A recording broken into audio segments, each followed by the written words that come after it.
اچھا میرا خیال ہے کہ رفعت سعید صاحب بہت امپورٹنٹ بات کر رہے ہیں لیکن آواز بریک ہو رہی ہے, لائن کاٹ کے جو ہے واپس اس کو کنٹینیو کرنے کی کوشش کرتے ہیں اور اس معاملے کو دیکھنے کی کوشش کرتے ہیں. لیکن مسئلہ یہ ہے کہ اس وقت جب سینٹ کے الیکشن کی رفعت سعید صاحب بات کر رہے تھے اس وقت اس میں یہ سمجھنا ضروری ہے کہ جو وہ جماعتیں بھی جو مذہب کا راگ الاپتی ہیں اور بڑے اچھے جناب ان کے وہ چاپ ہوتا ہے لیکن اس کے باوجود بھی ان لوگوں نے بھی ان لوگوں کو ٹکٹ دیا جو کہ ارب پتی کھرب پتی لوگ ہیں. سینٹ میں ہارس ٹریڈنگ کو ختم کرنے کی بات کی گئی اس وقت کے پی الیکشنز میں, لیکن بیہائنڈ دا سین ایسے نام سامنے آئے جن پارٹی نے ان کو ٹکٹ دیا ان سے بھی کوئی رابطہ نہیں تھا, کوئی تعلق ہی نہیں تھا ان سے, اور وہ بھی لوگ سامنے آئے جو پارٹی کو خیر بات کر گئے تھے لیکن ان کو اینڈ ٹائم پہ ان کو بھی لسٹ میں شامل کیا گیا. یہ بہت بڑا اختلاف تھا. رفعت سعید صاحب آپ مجھے جوائن کر چکے ہیں؟ جی رفعت صحیح صاحب کنٹینیو کیجیے گا. آپ علیمہ خان صاحبہ کے بارے میں بات کر رہے تھے. جی میں تو یہ کہہ رہا ہوں کہ علیمہ خان صاحب کا سامنے آیا ہے اور ملاقات بھی ہو جاتی ہے. اسٹوڈیو میں مجھے آواز نہیں آ رہی ہے. اقتدار کی سب سے بڑی معاف کیجیے مشکل یہ ہوتی ہے وہ کان کا بہت آپ بھی نظر آئے گی. یہ پاکستان پیپلز پارٹی میں صورتحال عمران خان اس وقت کٹ آف ہوئے ہوئے ہیں. جو لوگ باہر بیٹھے ہوئے نہیں چاہتے مشکلات کا کوئی بات چیت کا اقرار. سیاست میں افہام بہت ضروری ہوتی ہے. یہ کام پیپلز پارٹی کام لیگ نے بھی کی, انتہا پر کوئی نہیں جاتا.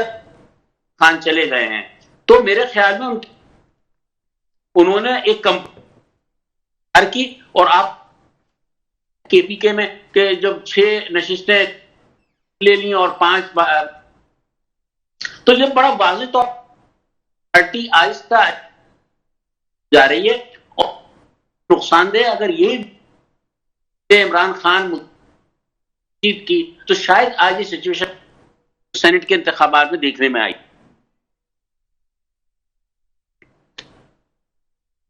اچھا چیزیں جس طرح سامنے آ رہی ہیں, ایک تو ہوتی ہے کہ ہم دوسری پارٹی کو برا کہتے ہیں, ہم دوسری پارٹی کے حوالے سے بات کرتے ہیں کہ وہ مورالٹی کا ان کا معیار وہ نہیں ہے, ان میں وہ چیز نہیں ہے, یہ الزامات کی حد تک ہے. لیکن ایک پارٹی جو اپنے آپ کو اپنا مورل بتاتی ہے کہ جناب ہماری یہ چیزیں, اس کا نیریٹو بڑا مختلف ہوتا ہے, ان کی طرف سے بڑا عجیب سا نہیں لگتا یہ بات کہ جناب خود ہی مفاہمتی بات جو کہہ رہے ہیں وہ کہ پولیٹیکل اسٹرانگ ہونے کے لیے کیا گیا ہے لیکن بیہائنڈ دا سین تو یہی بات ہے کہ اپنی پارٹی کو کمزور کر کے گئے. آپ کیا سمجھتے ہیں؟ ٹھیک ہے مفاہمتی سیاست ہونی چاہیے, پاکستان کے لیے بہت ضروری تھا, لیکن خود پی ٹی آئی کے لیے سچویشن کس حد تک ٹھیک رہی یا غلط رہی؟ دیکھیں آپ پاکستان کے صدر زرداری جو ہیں یا ان کی پارٹی کے جو لوگ ہیں تو بھی جو ہیں وہ مفاہمت کی سیاست لگاتے ہیں کہ مفاہمت کی سیاست یقیناً ہوتی تو ہے لیکن وہ ہوتی ہے اور وہ سمجھتے ہیں خوب اور وہ مفاہمت رکھتے ہیں. تو بات یہ ہے کہ اب آپ اس بات کو سمجھ پاکستانی سیاست کا وہ حصہ ہیں اور افہام و تفہیم سے ہی آگے چل رہا ہوتا. تحریک انصاف پذیرائی حاصل کر لوگ ان کے ساتھ ملے تھے لیکن اس کے باوجود بھی آپ کو کمپرومائز پاکستان پڑتا ہے اور کے انصاف نے نہیں کیا. بہت امپورٹنٹ بات کر رہے ہیں رفیع سعید صاحب کنٹینیو کیجئے گا. چھوٹا سا بریک لیتے ہیں اور بریک کے بعد آپ کے سامنے حاضر ہوتے ہیں. بریک کے بعد آپ کے سامنے حاضر ہیں اور رفیع سعید صاحب سے کنٹینیو کرتے ہیں. رفیع سعید صاحب بڑی انٹرسٹنگ سچویشن آپ بتا رہے تھے کہ مفاہمتی بات تو کی جاتی ہے لیکن اس کا مقصد کچھ اور ہی ہوتا ہے, اور اس وقت اس تمام صورتحال میں وہ کہتے ہیں نا کہ 5 انگلیاں گھی میں اور سر کڑھائی میں, تو اس وقت تو پیپلز پارٹی اپر فلور پر بڑی اچھی پوزیشن پہ رہی ہے اور کہنے کو وہ ہے بھی نہیں اس وقت حکومت کا حصہ. وہ کہتے ہیں جناب ہم تو کابینہ میں نہیں ہیں. یہ بھی صورتحال بتائیے گا کہ یہ کیا سچویشن ہے؟ دیکھیں پیپلز پارٹی اپنے کارڈ بہت اچھے طریقے سے کھیل رہی ہے. بات ہے کہ پیر غائب کی طرح سے پیپلز پارٹی کا کردار ہے کہ وہ اقتدار کے مزے بھی لے رہے ہیں, اقتدار میں موجود بھی ہیں, لیکن بات ہے کہ اس چیز کے وہ ذمہ دار بھی نہیں ہے. تو یہ پوزیشن بہت اچھی ہے اور یہ میرے خیال میں ساری پوزیشن صدر آصف علی زرداری جس طرح سے کارڈ کھیل رہے ہیں جس کے نتیجے میں ہی اب سینٹ میں جو ہے ان کی پوزیشن مستحکم ہو گئی ہے. 26 سینیٹر کے ساتھ سب سے بڑی جماعت کے طور پر ابھری ہے اور الزام بھی کوئی نہیں ہے، جواب بھی کسی کو نہیں دینا ہے، اور پوزیشن بھی بہتر ہوتی چلی جا رہی ہے. اور لگتا یہ ہے کہ آہستہ آہستہ وہ اسی طریقے سے کوئی میرے خیال میں اقتدار کی جو سیڑھی ہے وہ اپنے صاحبزادے کے لیے ہموار کر رہے ہیں، اور میرے خیال میں وہ ہو بھی جائے گی آنے والے دنوں میں. اسی لیے یہ ساری صورتحال ہے، اور سینٹ کے یہ الیکشن اس حوالے سے بھی خاصے اہم تھے. اچھا، میں خاص طور پہ وہ مروت صاحب کے بیان کے حوالے سے بات کرنا چاہوں گی، کیونکہ خود پی ٹی آئی کے اندر سے تو یہ بات نہیں ہوگی کہ مجھے اس بات کا کوئی جواب دے سکے کہ پارٹی کے اندر علیمہ خان، شبلی فراز اور اس وقت سلمان اکرم راجہ کا نام دیا گیا ہے کہ وہ اس طرح سے پارٹی چلا رہے ہیں کہ خود خان کو بھی نہیں پتا کہ پارٹی میں کیا ہو رہا ہے. کس حد تک آپ صحیح سمجھتے ہیں اس بات کو؟ دیکھیے، علی محمد خان جو ہیں وہ ایک اعتدال پسند لیڈر کے طور پر سامنے آئے ہیں، بہت مناسب بات کرنے والے، تحمل سے گفتگو کرنے والے ہیں. مروت صاحب جو ہیں وہ ایک جذباتی قسم کے رہنما ہیں. تو بہرحال یہ کہ مگر دونوں کی ایک کمبینیشن سمجھ میں نہیں آ رہی ہے کہ دونوں ہی کو اختلاف ہے. اور میرے خیال میں یہ اختلاف ماضی میں مسلم لیگ نون میں بھی رہا ہے کہ جو لوگ ڈیزرو کرتے تھے ان سیٹوں کے لیے ان کو نہیں دی جاتی. اور سینٹ تو دیکھیں ہے ہی پیسوں کا کھیل بنیادی طور سے. بہت سارے ایسے سینیٹرز کے نام نظر آ رہے ہیں، میں نام نہیں لینا چاہوں گا یہاں پر ان کا، لیکن وہ سب پیسے کی بنیاد پر ہیں. کبھی وہ ایک اسلامی جو جے یو آئی میں ہوا کرتے تھے، اب وہ پیپلز پارٹی کے ٹکٹ پہ الیکشن لڑ رہے ہیں. تو یہ سارا پیسوں کا اور کھیل ہے، اور اقتدار اور ان غلام گردشوں کا کھیل اقتدار کی جو کہ کہیں کھیلی جاتی ہیں. تو سینٹ کا الیکشن اتنا بہت ٹیکنیکل ہوتا ہے اس حوالے سے. تو اس میں وہی لوگ آگے آتے ہیں جو کہ پیسے کا بے دریغ استعمال بھی کرتے ہیں، اور پھر انہیں کہیں نہ کہیں سے سپورٹ بھی حاصل ہوتی ہے.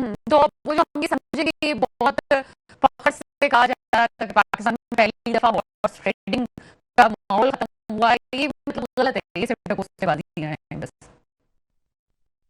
یہ سارا کام ایک گمان بھی ہے، اور یہ بات کی جا رہی ہے 27 میں آئینی ترمیم کی تیاری تو مکمل ہو چکی ہے.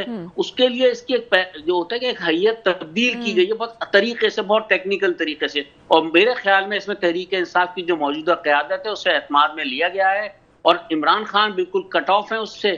تو یقیناً اسی لیے کہا جا رہا ہے کہ ان کو اعتماد میں نہیں لیا گیا.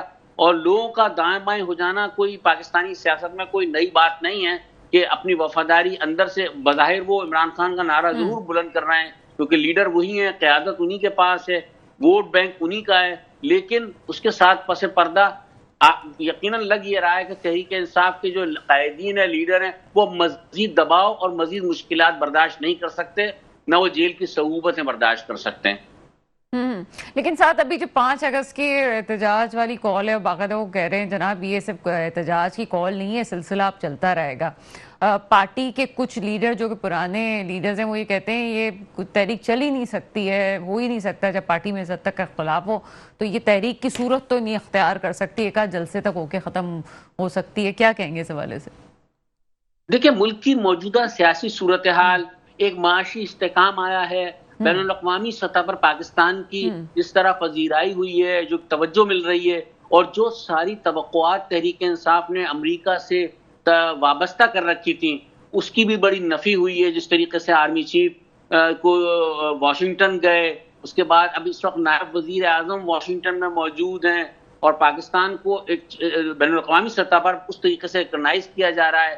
تو میرے خیال میں یہ بھی ایک بڑا فیکٹر ہے پاکستانی سیاست میں جو استحکام آتا ہوا نظر آیا ہے. وہ کہ عارضی ہوگا یا جو بھی ہوگا، لیکن فی الحال جو ہے تبدیلی ہے، اور کوئی بھی نہیں چاہتا کہ غیر مستحکم کوئی حکومت ہو یا مسائل سے دوچار ہو. تو معاشی طور پر پاکستان بہتری کی طرف گیا ہے، اور جس کی وجہ سے بھی بین الاقوامی توجہ حاصل ہو نہیں پا رہی عمران خان کو بھی اور تحریک انصاف کو بھی، جس کی توقعات بہت زیادہ تھی.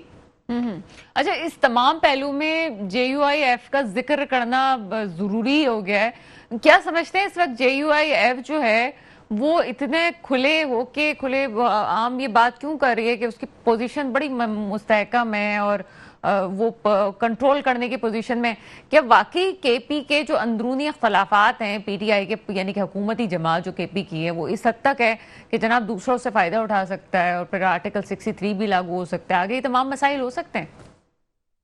دیکھیے، جس طرح صدر زرداری اپنے کارڈ کھیلتے ہیں سیاست میں، میرے خیال میں مولانا فضل الرحمان بھی اچھے کارڈ کھیلنے کا طریقہ جانتے ہیں اور بڑے زیرک سیاستداں ہیں، اور وہ آہستہ آہستہ ایک راہ ہموار کر رہے ہیں کہ اگر کے پی کے میں کوئی تبدیلی آتی ہے تو آپ نے دیکھا ہوگا کہ میاں نواز شریف سے بھی ان کی ملاقات ہوئی، مسلم لیگ نے بھی ان کے لیے ایک اقلیتی نشست میں پیچھے ہٹے، تو افہام و تفہیم ایک نظر آ رہی ہے، ان کی ایک انڈرسٹینڈنگ نظر آ رہی ہے، اور کہیں نہ کہیں ان کی میاں نواز شریف سے اور صدر زرداری سے دونوں سے ایک اچھی انڈرسٹینڈنگ ہے، ماضی میں بھی رہی ہے، وقتی ناراضگیاں ہوتی رہتی ہیں، لیکن مولانا کا کہیں نہ کہیں رول رہے گا، آئے گا آنے والے میں، اور وہ اسی جانب بڑھ رہے ہیں جس طریقے سے صدر زرداری بہت آہستہ آہستہ بڑھ رہے ہیں کہ اقتدار میں ہیں بھی نہیں، ان کی جماعت اور اقتدار کا مزہ بھی ان کے پاس ہے، تمام اختیارات بھی ان کے پاس ہیں، ان کی پوزیشن مستحکم سیاست میں مسلسل ہوتی چلی جا رہی ہے.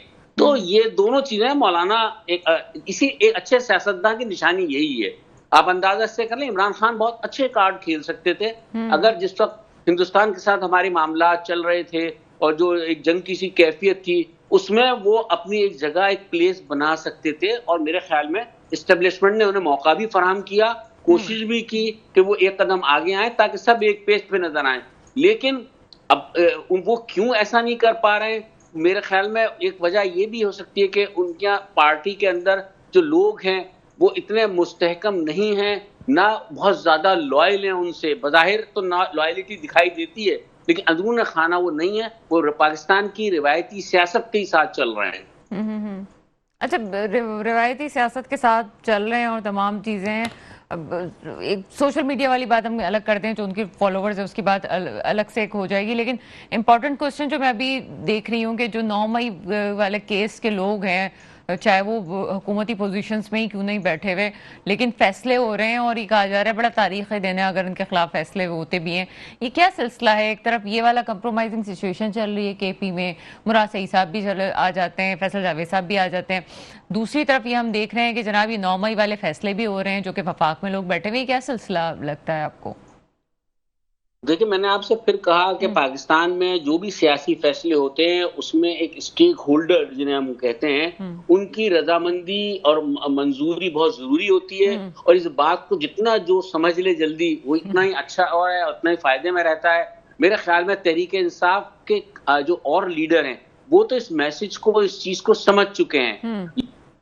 جو قیادت میں جو ہارڈ کور لوگ ہیں وہ میرے خیال میں نہیں سمجھ پا رہے ہیں. آپ نے دیکھا ہوگا علی امین گنڈاپور کا ایک رول ہوتا تھا، بہت ایگریسو ہو کے آتے تھے، لیکن ان دنوں آپ دیکھیں کہ اب ان کے مذاکرات بھی ہو رہے ہیں، نون لیگ کے ساتھ ہوئے بھی ہیں، اور کچھ وہ ایک دو سٹیپ نیچے نظر آتے ہیں. جیسے جو بندہ مفاہمت کی طرف جاتا ہے اسے غدار کا ٹائٹل دے دیا جاتا ہے. تو یہ ایک بڑی خرابی ہے اس پارٹی میں جس کی وجہ سے یہ نقصان ہوا ہے. ویری ویل سیٹ رفعت سعید صاحب، آپ نے جو آخری بات کی ہے وہ یقیناً بڑی زبردست ہے. بہت شکریہ سر. بات صرف اتنی ہے کہ پاکستان کی سیاست بڑی انپریڈکٹیبل ہے، نہیں کہا جا سکتا، اور جن کی آوازیں تھوڑی سی نیچے بھی ہو گئی ہیں وہ کیا ہے. اور آج جو جس طرح سے بات کی جا رہی تھی ان لوگوں کی سزاؤں کے حوالے سے، تو بہت اچھی بات کی رفعت سعید صاحب نے کہ میسج دے دیا گیا ہے کہ آگے کیا ہونے والا ہے. تو اب اس کو سمجھنا ضروری ہے. اندرونی اختلافات بلانے کے ساتھ ایک چھوٹا سا بریک لیتے ہیں اور اس موضوع پہ مزید بات کرتے ہیں. بریک کے بعد آپ کے سامنے حاضر ہے. مجھے اس وقت عارف عباسی صاحب جوائن کر چکے ہیں. تحریک انصاف سے آپ کا تعلق ایسے پروگرام میں آپ کو ویلکم کرتے ہیں. تھینک یو جی. عارف عباسی صاحب، مینار پاکستان کے لیے اجازت لی گئی ہے 5 اگست کو، کیا صورتحال ہے؟ صرف وہیں کی جگہ ہے یا کوئی اور جگہ بھی کہا گیا ہے کہ جناب ہو سکتا ہے یہ اگر اجازت نہیں دی گئی؟ دیکھیں جی، پہلے تو ہمیں یہ سوچنا نہیں چاہیے کہ اجازت نہیں دی جائے گی، کیونکہ ایک جمہوری ملک ہے جس میں ایک سو کالڈ جمہوری حکومت ہے. تو جمہوری حکومتوں کے دور میں آئین کی پاسداری ہوتی ہے، اور آئین ہمیں مکمل اس چیز کی اجازت دیتا ہے کہ ہم اپنی رائے کے اظہار کے لیے گیدرنگ کر سکتے ہیں، اور اسی مد نظر رکھتے ہوئے ہم نے قانون کو فالو کرتے ہوئے، قانون کے تابع رہتے ہوئے ہم نے درخواست دی ہے کہ ہم مینار پاکستان پہ ایک اکٹھ کرنا چاہتے ہیں، ایک جلسہ کرنا چاہتے ہیں، اور آئین کے تحت ہمیں اس کی اجازت دی جائے. تو اس میں مجھے تو کوئی ایسی چیز مانے نظر نہیں آتی جو قانون یا آئین کے خلاف ہو. تو ہمیں اچھا عارف عباسی صاحب، ساتھ یہ بھی مدعا ہم پوچھنا چاہیں گے کہ یہ احتجاج کس حد تک ہوگا؟ یہ اس دن کیا کوئی یہاں پہ مجمع جمع ہوگا، ایک جلوس ہے، کیا ہے، کب تک چلے گا، کیا اسٹریٹجی ہے اس کی؟ نہیں، یہ ایک جس طرح درخواست میں لکھا ہوا ہے، ایک ہم جلسہ کرنا چاہتے ہیں، اور جلسہ کتنا چل سکتا ہے؟ جلسہ ایک چند گھنٹوں کا ہوتا ہے، 8-10 گھنٹے گیدرنگ سے لے کے اس کے ختم ہونے تک میکسیمم یہی ہوتا ہے. نارملی 2 بجے جلسہ سٹارٹ ہوتا ہے رات کو،